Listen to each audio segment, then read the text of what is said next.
नमस्कार मंडळी, चित्रपट व्याख्याती या चॅनलवर तुमचं स्वागत आहे. आज मी 2023ची चिठ्ठा ही मूवी एक्सप्लेन करणार आहे. हा मूवी खूप सेन्सिटिव्ह टॉपिकवर बेस्ड आहे. मूवी मी डिटेलमध्ये एक्सप्लेन केला आहे, तर व्हिडिओ शेवटपर्यंत नक्की बघा. चला तर मग जास्त वेळ न दवडता व्हिडिओला सुरुवात करूया. मूवीच्या सुरुवातीला आपण इशू नामक एका मुलाला बघतो, जो नगरपालिका ऑफिसमध्ये कामाला आहे. एक दिवशी त्याला शक्ती नामक एक मुलगी दिसते, जिला बघून तो थांबतो, कारण तो तिला ओळखायचा. पण त्याला त्याच्या पुतणीला सुंदरीला पण स्कूलमधून पिक करायचं असतं, म्हणून तो शक्तीशी न बोलता तिकडून निघून जातो. सुंदरीला आई असते, वडील नसतात, पण इशूने तिला तिच्या पित्याची कधी कमी भासू दिली नसते. इशूचं सुंदरीवर खूप प्रेम असतं आणि सुंदरी पण त्याच्या विना राहू शकत नव्हती. सुंदरीसाठी तिचे काका सर्व काही असतात. शक्ती खूप आधी बाहेर शिफ्ट झाली होती, पण आता ती परत इकडे राहण्यासाठी आली होती. शक्ती आणि इशू शाळेत सोबतच शिकलेले होते. स्कूलमध्ये असताना त्यांच्यात काहीतरी होतं, पण नंतर काही कारणामुळं ते वेगळे झाले आणि आता त्यांचा सामना झाला होता.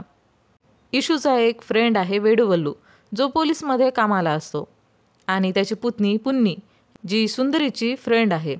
नेक्स्ट डे इशू कामावर जातो, तर तिथं एक नवीन जॉईनिंग झाली असते आणि न्यू जॉईनिंग शक्तीचीच असते. इशू तिच्यासोबत बोलण्याचा प्रयत्न करतो, पण शक्ती त्याच्यासोबत बोलत नाही. काही काम आल्यामुळं शक्ती इशूजवळ जाते, तर इशू बोलतो की तू कुठं होती इतके दिवस? मी तुला कुठे कुठे नाही शोधलं. शक्ती नाराज होऊन विचारते, 12वीचा रिझल्ट आला होता तेव्हा तू कुठे गेला होतास? इशू यावर काहीच उत्तर देत नाही. शक्ती तिकडून जाऊ लागते, तर इशू तिचा हात पकडून तिला थांबू बघतो, तर शक्ती त्याला थोबाडीत मारते आणि तिची बॉडी थरथरायला लागते. नेक्स्ट डे शक्ती इशूला स्वतःच तिच्याजवळ बोलावते, कारण तिला रिअलाईज झालं असतं की काल तिने जे केलं होतं ते चुकीचं होतं. इशू सांगतो की माझ्या भावाची डेथ झाली होती रिझल्टच्या दिवशी, म्हणून मी येऊ शकलो नाही. मी त्या जागेवर तुझा वेट केला, पण तू तिथे आली नाहीस. तुझ्या मामाकडे पण जाऊन विचारलं, पण तू तिथे पण नव्हतीस. शक्ती परत घाबरायला लागते आणि बोलते, याविषयी काही बोलायचं नाही. इशू बोलतो, ठीक आहे, नाही बोलणार. इशू तिची भीती शांत करण्यासाठी हळूच तिचा हात पकडतो, पण यावेळेस शक्ती त्याला थोबाडीत मारत नाही.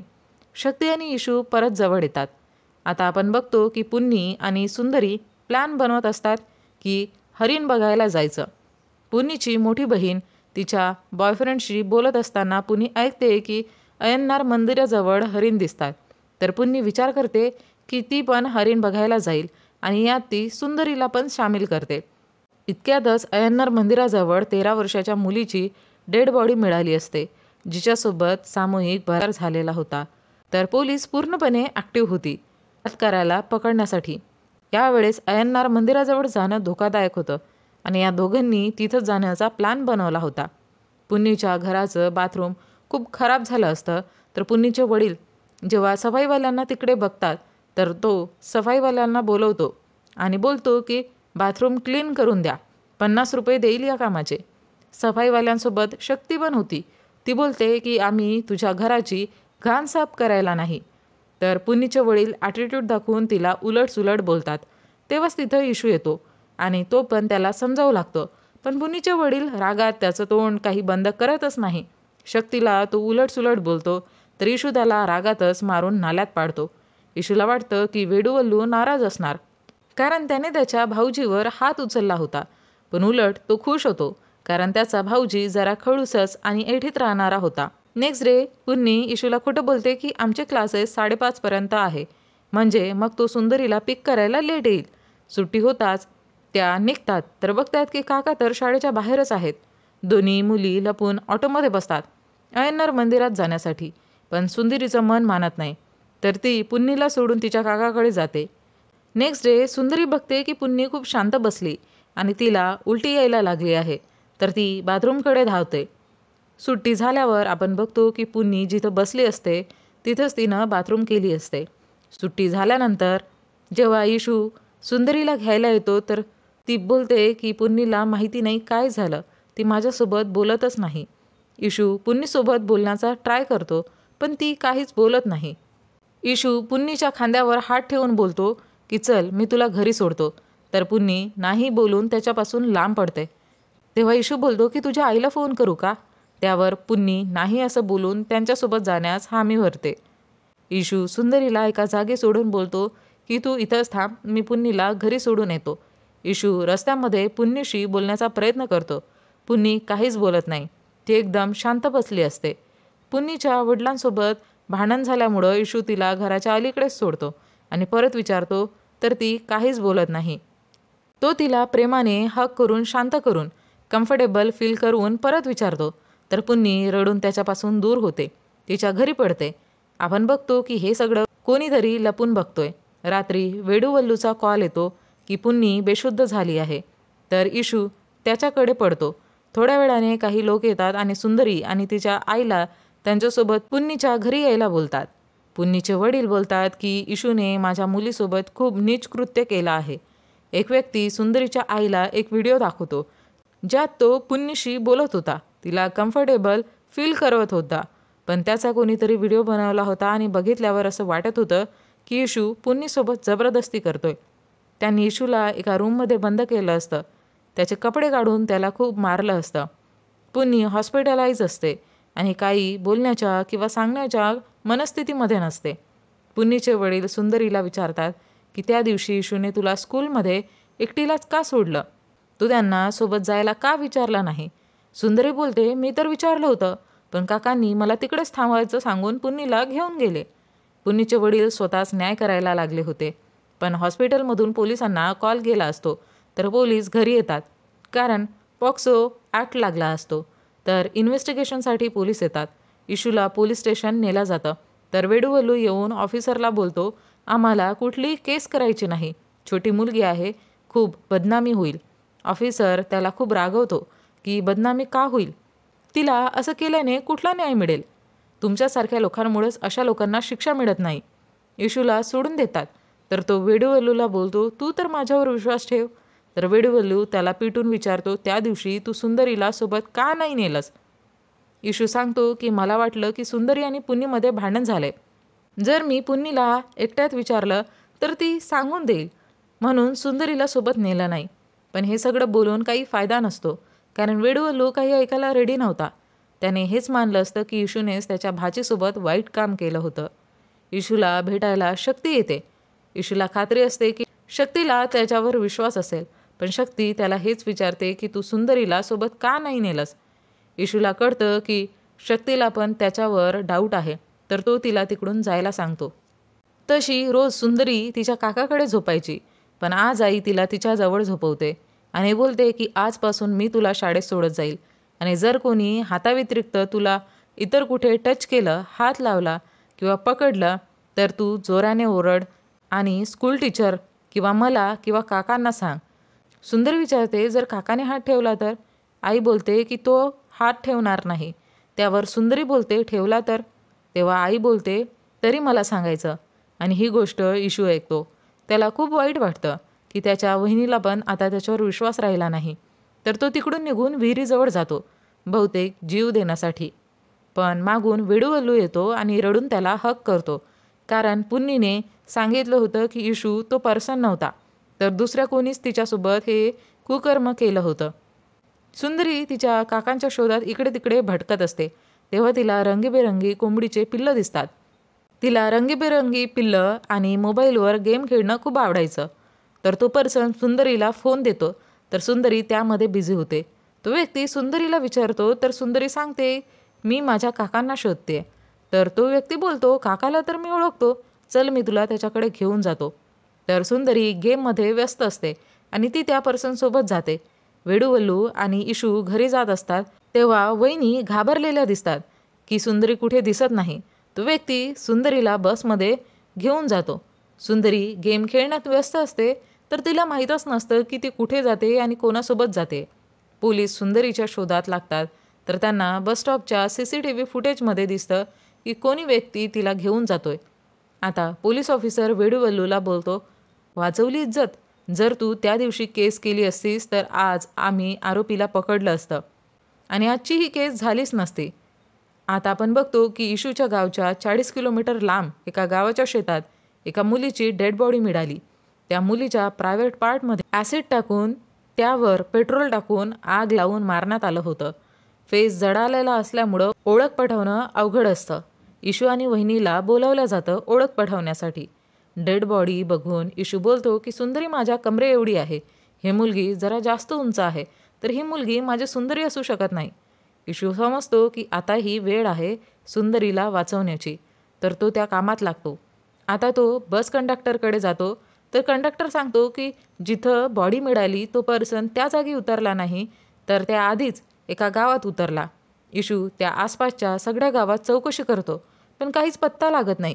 सिनियर ऑफिसर सांगतो की धोतर घातलेल्या एका व्यक्तीसोबत एक छोटी मुलगी होती, जे एका छोट्या गाडीतून त्या गावात उतरले जिकडे ती बॉडी मिळाली. म्हणजे ती मुलगीच सुंदरी असू शकते. ऑफिसरचं म्हणणं असतं की जी बॉडी मिळाली ती सुंदरीचीच आहे, पण इशू हे मानायला रेडी नसतो. वेडूवल्लू इशूला समजावण्याचा प्रयत्न करतो, पण इशू त्याचं म्हणणं ऐकत नाही. कुठल्याही पर्सनला असा कसा विश्वास बसणार की त्याच्या घरच्या मुलीला इतक्या निर्दयीपणे कोणी मारलंय. इशू त्या गाडीवाल्याला भेटायला जातो, तर त्याला काही छोटी मुलं दिसतात. त्यांच्याजवळ सुंदरीची बॉटल होती. ती मुलगी बोलते, बॉटलला आम्ही साबणाने धुतलंय, बॉटल तर आम्ही परत करणार नाही. इशू विचारते की कुठे मिळाली होती ही बॉटल, तर मुलगी सांगते जिथं ती बॉडी मिळाली होती. आता हे सगळं ऐकून इशूला पण वाटतं की ती बॉडी सुंदरीचीच असावी, जी आता या जगात नाही. ऑटोप्सी डॉक्टर सांगतात की तुझ्या मुलीचं वय 8 वर्ष आहे आणि बॉडी मिळाली त्या मुलीचं वय 13 वर्ष, म्हणजे ती मुलगी सुंदरी नाही. आता इशूमध्ये परत एक नवी उमेद जागते सुंदरीला शोधण्याची. इशू त्या मुलाला विचारतो, त्या बॉटलला साबणाने का धुतलंस, तर मुलगा सांगतो कारण बॉटलला पेट्रोलचा वास येत होता. असेच बरेच केस झाले होते, ज्यात तो व्यक्ती मिठाई विकणारा, कधी पिल्लं विकणारा, असेच वेगवेगळे रूप घ्यायचा. मुलींना मोबाईलमध्ये गेम खेळवून फुसलावून त्यांना त्याच्यासोबत नेऊन दुष्कर्म करायचा. जवळपासच्या CCTV फुटेजला चेक केल्यावर एक फुटेज मिळतो, ज्यात मुलीच्या हातात एक गोणा आहे ज्यात काहीतरी आहे आणि दुसऱ्या हातात सुंदरीची बॉटल, आणि ही तीच मुलगी होती जी मरण पावली होती. म्हणजे तो विकृत व्यक्ती मुलींना पेट्रोल आणायचं सांगून त्याच पेट्रोलने मग जाळून मारायचा. तो व्यक्ती तोपर्यंत मुलीला मारत नव्हता जोपर्यंत त्याला नवीन मुलगी मिळत नव्हती. त्या मुलीला तेव्हाच मारलं जेव्हा त्याला सुंदरी भेटली होती. म्हणजे इशूकडे तोपर्यंतचा टाईम होता जोपर्यंत त्या व्यक्तीला दुसरी मुलगी भेटत नाही. तो व्यक्ती मुलींना त्यांच्या आवडीच्या वस्तू देऊन फुसलवायचा. तर इशू सुंदरीच्या सगळ्या आवडत्या गोष्टी सांगतो. तर पोलीस आता त्या गोष्टी मिळणाऱ्या सगळ्या दुकानात विचारपूस करतात. एक मिठाईवाला सांगतो की मी या मुलीला बघितलंय. तिच्यासोबत आणखी एक व्यक्ती होता ज्याने मिठाई विकत घेतली होती. पोलीस आता एक जाळं फासतात. ते त्या मिठाईवाल्याला तिथंच दुकान लावायला सांगतात जिकडून त्या व्यक्तीने मिठाई घेतली होती. पोलीस तिकडेच लपून बसतात, पण तो व्यक्ती तिथं येत नाही. पोलीस त्या व्यक्तीच्या शोधात लागले असते आणि तो व्यक्ती त्यांच्याच आजूबाजू फिरत होता. त्या व्यक्तीने सुंदरीला एका पडीक घरात लपून ठेवलं असतं. सुंदरी खूप घाबरलेली होती. आता तिला फक्त तिच्या घरी आणि काकांकडे जायचं होतं. तो व्यक्ती बोलतो की रडू नकोस आणि ओरडायचं तर बिलकुलच नाही, नाहीतर त्या गोणीमध्ये 2 साप आहेत जे जागे होतील आणि तुला चावतील. आधी आवडीच्या गोष्टींचं लालच आणि मग मुली जाळ्यात फसल्या की सापाची भीती दाखवून तो व्यक्ती मुलांना कंट्रोलमध्ये ठेवून त्यांच्यासोबत दुष्कर्म करायचा. आज पण पोलीसवाले घात लावून बसले असतात. तो व्यक्ती मिठाई घेण्यासाठी बाहेर येतो, तर त्याला रस्त्यातच एक मिठाईवाला भेटतो आणि तो मग त्याच्याकडून मिठाई घेतो. या मिठाईवाल्याला पण पोलिसांचा सगळा प्लॅन माहिती होता, तर तो त्याच्या पार्टनरला कॉल करतो, पण त्याचा फोन पोलिसांसोबत कनेक्टेड असतो, तर फोन बिझी लागतो.